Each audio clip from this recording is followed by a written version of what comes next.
Supreme court Punjab government को हमारे ऊपर और सख्ती करने के लिए आदेश दिए गए हैं। तो मैं हैरान हुआ कि एक तरफ तो हमारी सुप्रीम कोर्ट हमारी सेहत को लेकर इतनी चिंतित है, हमदर्दी प्रकट कर रही है, और दूसरी तरफ हमारे ऊपर सख्ती करने के आदेश दे रही है।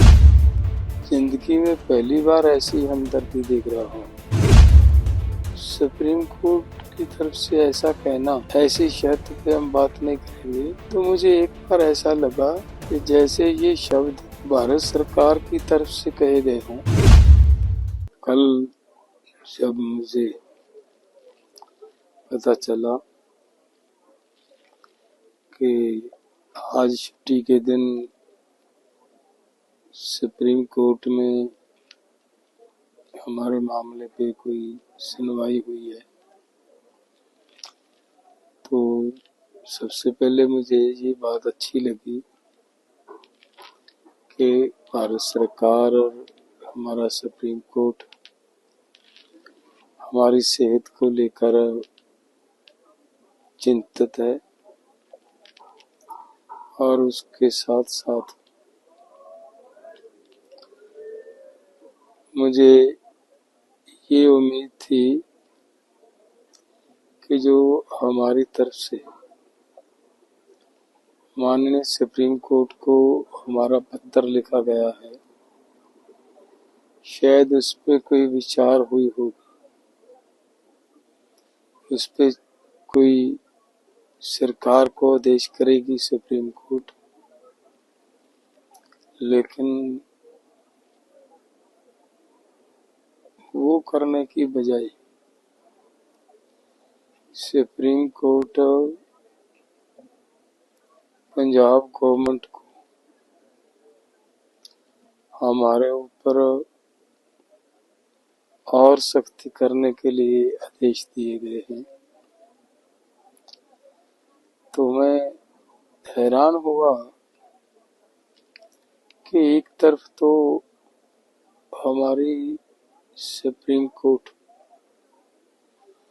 हमारी सेहत को लेकर इतनी चिंतित है, हमदर्दी प्रकट कर रही है, और दूसरी तरफ हमारे ऊपर सख्ती करने के आदेश दे रही है। ये जिंदगी में पहली बार ऐसी हमदर्दी देख रहा हूँ। और जब आज क्या मुझे सुनवाई का पता चला, उसमें और भी हैरान हुआ मैं, जब पंजाब गवर्नमेंट की तरफ से ये बात कही गई कि आप सेंट्रल गवर्नमेंट को इसमें इंटरफियर करने का आदेश दीजिए, मामले का हल हो जाएगा। तो सुप्रीम कोर्ट की तरफ से ऐसा कहना कि किसी भी ऐसी शर्त पे हम बात नहीं करेंगे, तो मुझे एक बार ऐसा लगा कि जैसे ये शब्द भारत सरकार की तरफ से कहे गए हों। क्योंकि सरकार तो ऐसे शब्द कह सकती है, लेकिन सुप्रीम कोर्ट तो ऐसे शब्द नहीं कह सकती। सुप्रीम कोर्ट तो एक ऐसी जगह है, अगर कहीं भी किसी को इंसाफ नहीं मिलता तो वो सुप्रीम कोर्ट जाता है। और सुप्रीम कोर्ट ने बाद में जब मुझे पता चला कि ये शब्द सुप्रीम कोर्ट ने कहे हैं, तो मुझे दुख हुआ।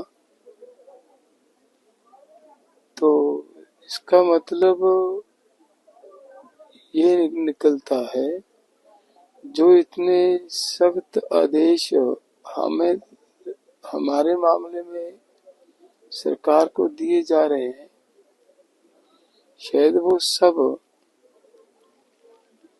सुप्रीम कोर्ट भी यही चाहता हो कि सरकार किसानों के ऊपर गोलियां चलाए, गोलियां मारे, किसानों को मारे। तो ये कैसी हमदर्दी है, किसानों के ऊपर गोलियां चलाने के आदेश देकर और हमदर्दी प्रकट की जा रही है।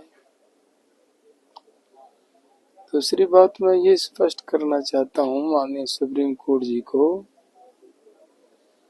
कि जो ये अनशन चल रहा है ये हमारी केंद्र सरकार से मांगे हैं। मांगे भी नहीं है, केंद्र सरकार ने हमारे साथ वायदे किए हैं। उन वायदों के लेकर हम ये अपनी लड़ाई लड़ रहे हैं और शांतिपूर्ण ढंग से लड़ाई लड़ रहे हैं। तो अब तो माननीय सुप्रीम कोर्ट जी, आपकी बनाई हुई कमेटी ने भी ये रिपोर्ट दे दी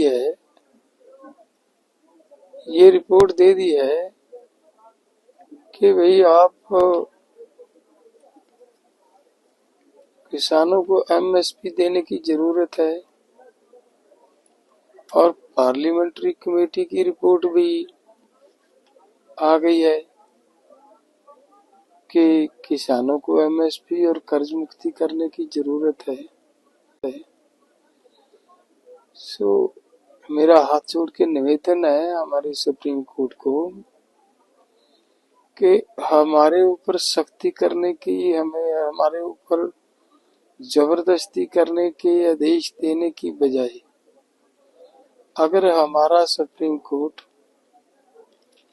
भारत सरकार को हमारी मांगों पूरी करने के लिए आदेश देता तो मुझे लग रहा है अच्छा होता। नहीं तो अगर सुप्रीम कोर्ट ही ऐसे आदेश देगा कि जबरदस्ती करो, भले सेंटर से सपोर्ट लो, भले गोली चलानी पड़े, कुछ करना पड़े, किसानों को वहां से उसको उठाओ और हॉस्पिटलाइज करो, तो फिर तो देश के लोग कहाँ जाएंगे। विश्वास की एक ही जगह थी सुप्रीम कोर्ट, वहां से भी विश्वास टूट जाएगा। और जो मैं अनशन कर रहा हूँ, ये किसने रिपोर्ट दे दी सुप्रीम कोर्ट में, किसने ये भ्रम फैला दिया कि उसको लोगों ने अपने कब्जे में कर रखा है। ऐसी बात कहाँ से आई। मैं यहाँ जितने हमारे साथी हम मिलकर आंदोलन कर रहे हैं, सबसे आयु में बड़ा हूँ और ये एक जिम्मेदारी समझ कर के 7 लाख किसान हमारे देश का सुसाइड कर गया कर्ज की वजह से। उनको बचाना जरूरी है, इसलिए हम बैठे हैं, किसी के दबाव में नहीं है। ऐसी कृपया ऐसी मत सोचो और ना ही ऐसा भ्रम फैलाया जाए देश के अंदर। धन्यवाद।